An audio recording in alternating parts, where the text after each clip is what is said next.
കൈക്കൂലി കേസിൽ ED assistant director Shekhar കുമാറിനെ വിശദമായി ചോദ്യം ചെയ്യും. ചോദ്യം ചെയ്യലിന് ശേഷം തുടർ നടപടികൾ സ്വീകരിക്കും. തെളിവുകൾ ശേഖരിച്ചിട്ടുണ്ടെന്ന് വിജിലൻസ് SP S ശശിധരൻ പറഞ്ഞു. വിവരങ്ങളുമായി ജിജീഷ് കരുണാകരൻ ഒരിക്കൽ കൂടി ചേരുന്നുണ്ട്. ജിജീഷ്, ഇതുവരെ വിജിലൻസിന് ഇത്തരത്തിൽ ഈ ED ഓഫീസർമാരുമായി ബന്ധപ്പെട്ട് ഈ കൈക്കൂലി കേസിൽ കൃത്യമായ തെളിവുകൾ ഒന്നും തന്നെ ലഭിച്ചിട്ടില്ല എന്നാണ് മനസ്സിലാകുന്നത്.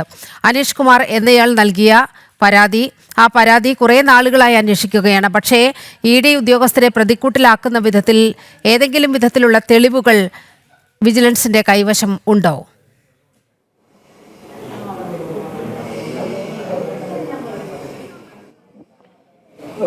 നീലിമ, അതുതന്നെയാണ് ഏറ്റവും പ്രധാനം. അന്വേഷണ സംഘത്തെ സംബന്ധിച്ചിടത്തോളം, വിജിലൻസിനെ സംബന്ധിച്ചിടത്തോളം പ്രധാനപ്പെട്ട തെളിവുകൾ ശേഖർ കുമാറിനെതിരെ ശേഖരിക്കാൻ കഴിഞ്ഞിട്ടുണ്ടായിരുന്നില്ല. പ്രത്യേകിച്ച് 2 മാസത്തിലധികം നീണ്ട ഒരു അന്വേഷണത്തിലേക്ക് കടക്കുമ്പോൾ പോലും ഡിജിറ്റൽ തെളിവുകളുടെ ഒരു ശേഖരണം അല്ലെങ്കിൽ അതുമായി ബന്ധപ്പെട്ട വിശദമായ ഒരു പരിശോധന അന്വേഷണ സംഘത്തിന് പൂർത്തിയാക്കി വരുന്ന ഒരു ഘട്ടത്തിലേക്ക് മാത്രമാണ് എത്തിയത്. ഇത് തന്നെയായിരുന്നു ശേഖർ കുമാറും ഒപ്പം തന്നെ എൻഫോഴ്സ്മെന്റ് ഡയറക്ടറേറ്റും ചൂണ്ടിക്കാട്ടിയ ഒരു പ്രധാനപ്പെട്ട കാര്യമെന്ന് പറയുന്നത്. തനിക്കെതിരെ തെളിവുകൾ ലഭിച്ചിട്ടില്ല, നേരിട്ട് തന്നെ ഈ കേസുമായി ബന്ധിപ്പിക്കാൻ കഴിയുന്ന യാതൊരു തരത്തിലുള്ള ഡിജിറ്റലോ അല്ലാത്തതോ ആയ തെളിവുകൾ അന്വേഷണ സംഘത്തിന് മുന്നിൽ ഇല്ല എന്ന കാര്യമായിരുന്നു ശേഖർ കുമാർ പ്രധാനമായും ഹൈക്കോടതിയിലടക്കം മുൻകൂർ ജാമ്യാപേക്ഷയിൽ ചൂണ്ടിക്കാണിച്ച ഒരു പ്രധാനപ്പെട്ട കാര്യമെന്ന് പറയുന്നത്. മാത്രമല്ല, നേരിട്ട് ഈ പ്രതികളുമായി, നിലവിൽ അറസ്റ്റിലായിട്ടുള്ള പ്രതികളുമായി ശേഖർ കുമാർ ബന്ധപ്പെടുകയും ചെയ്തിരുന്നില്ല. പ്രത്യേകിച്ച് ഇതിൽ ഏറ്റവും പ്രധാനപ്പെട്ട കണ്ണി എന്ന് പറയുന്നത് വിൽസനാണ് എൻഫോഴ്സ്മെന്റ് ഡയറക്ടറേറ്റിന്റെ പേരിൽ അനീഷ് ബാബുവിൽ നിന്ന് പണം വാങ്ങുന്നത്. കേസ് ഒതുക്കുന്നതിന് വേണ്ടി എൻഫോഴ്സ്മെന്റ് ഉദ്യോഗസ്ഥർ കൈക്കൂലി വാങ്ങാറുണ്ട് എന്നും അത്തരത്തിൽ ഒരാൾ പണം ആവശ്യപ്പെട്ടിട്ടുണ്ട് എന്നും ആ ഉദ്യോഗസ്ഥന് നൽകുന്നതിന് വേണ്ടി തന്റെ കയ്യിൽ പണം നൽകാൻ നിർദ്ദേശിച്ചിട്ടുണ്ട് എന്ന കാര്യമെല്ലാം അനീഷ് ബാബുവിനോട് പറയുന്നത് ഈ ഇടനിലക്കാരനായ വിൽസനാണ്.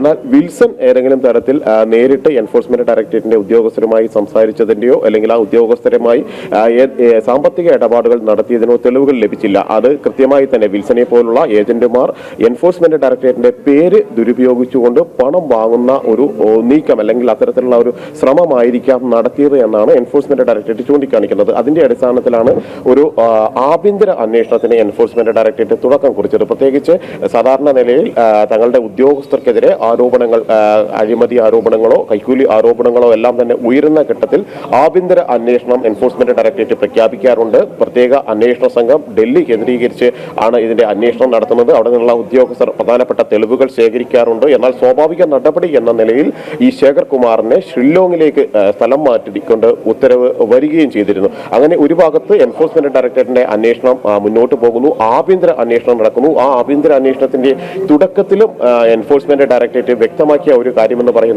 ശേഖർ കുമാറിനെതിരെ തെളിവുകൾ കണ്ടെത്താൻ വിജിലൻസിന് കഴിഞ്ഞിട്ടില്ല.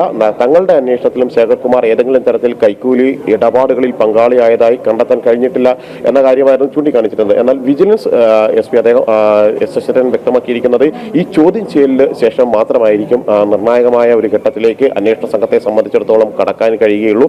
തങ്ങളുടെ കൈവശമുള്ള ചില തെളിവുകൾ മുൻനിർത്തിയുള്ള ചോദ്യം ചെയ്യലിലേക്കായിരിക്കും അന്വേഷണ സംഘം കടക്കുക. പ്രത്യേകിച്ച് വിൽസൺ നൽകിയിരിക്കുന്ന മൊഴിയെ പ്രധാനമായി തന്നെയാണ് വിജിലൻസ് കാണുന്നത്. വിൽസൺ നൽകിയിരിക്കുന്ന മൊഴിയുടെ അടിസ്ഥാനത്തിൽ തുടർ നീക്കങ്ങൾ നടത്തുക എന്നത് തന്നെയാണ് പ്രധാനമായും വിജിലൻസിന്റെ ഭാഗത്തു നിന്നുള്ള നീക്കം. മാത്രമല്ല, 2 ലക്ഷത്തോളം ഫയലുകൾ അന്വേഷണ സംഘത്തിനെ പരിശോധിക്കാനുണ്ട്, തെളിവുകൾ ശേഖരിക്കാനുണ്ട്. ഈ 2 ലക്ഷത്തിലധികം ഫയലുകൾ എന്ന് പറയുന്നത് അതിൽ കോൾ റെക്കോർഡുകളുമായി ബന്ധപ്പെട്ടുണ്ട്, വാട്സാപ്പ് ചാറ്റുകളുണ്ട്, സന്ദേശങ്ങളുണ്ട്, ചില പ്രത്യേക ആപ്പുകൾ ഉപയോഗപ്പെടുത്തിക്കൊണ്ട് നടത്തിയ രഹസ്യമായ സംഭാഷണങ്ങളുണ്ട്.